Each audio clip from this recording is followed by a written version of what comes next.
Nous avons nous-mêmes été confrontés au problème. Notre enfant de 9 ans ne voulait plus aller à l'école. Et il l'a clairement exprimé. Alors, évidemment, il faut se poser la question des causes. Pourquoi ne veut-il plus aller à l'école? La première cause est, on en a parlé dans une autre vidéo, le harcèlement scolaire. Donc on a interrogé notre fils pour savoir si on l'embêtait, s'il y a d'autres enfants dans l'établissement ou en dehors qui lui demandaient des choses qu'il n'avait pas envie de faire, etc. Et on a écarté cette hypothèse, ce n'était pas le cas, mais c'est à vérifier évidemment. L'autre hypothèse qu'il faut faire et qu'il faut vérifier, c'est effectivement savoir si l'enfant n'a pas de troubles d'apprentissage. Alors ça c'est, j'allais dire, normalement à l'établissement de détecter ça, avec la procédure, j'allais dire, entre guillemets, qui y est liée, ça veut dire les tests, le diagnostic, qui dans ce cas-là peut amener à des aménagements du temps scolaire et à un suivi orthophoniste par exemple.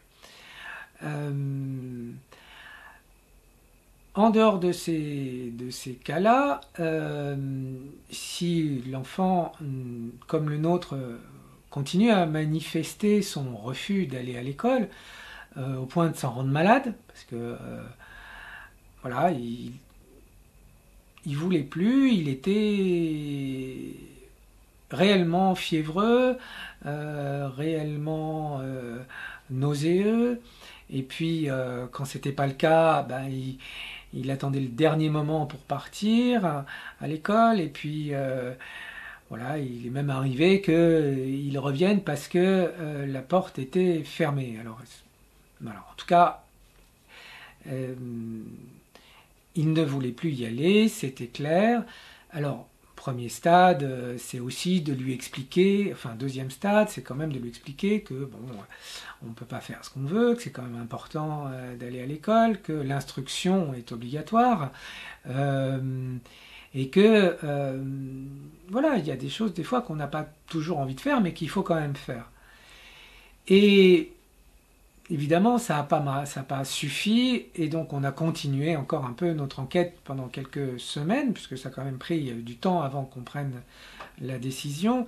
Et on a compris finalement qu'il y avait quand même un gros problème avec l'enseignante, l'institutrice, qui était trop dure, trop méprisante, qui rabaissait les enfants, et on a pu constater ça avec d'autres parents qui ont fait le même constat. Il y a eu une sorte de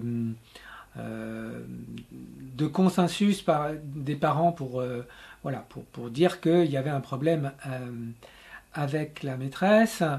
Nous en avons, nous, tiré les conclusions et nous avons pris la décision de déscolariser notre fils parce qu'évidemment, nous pouvions nous le permettre.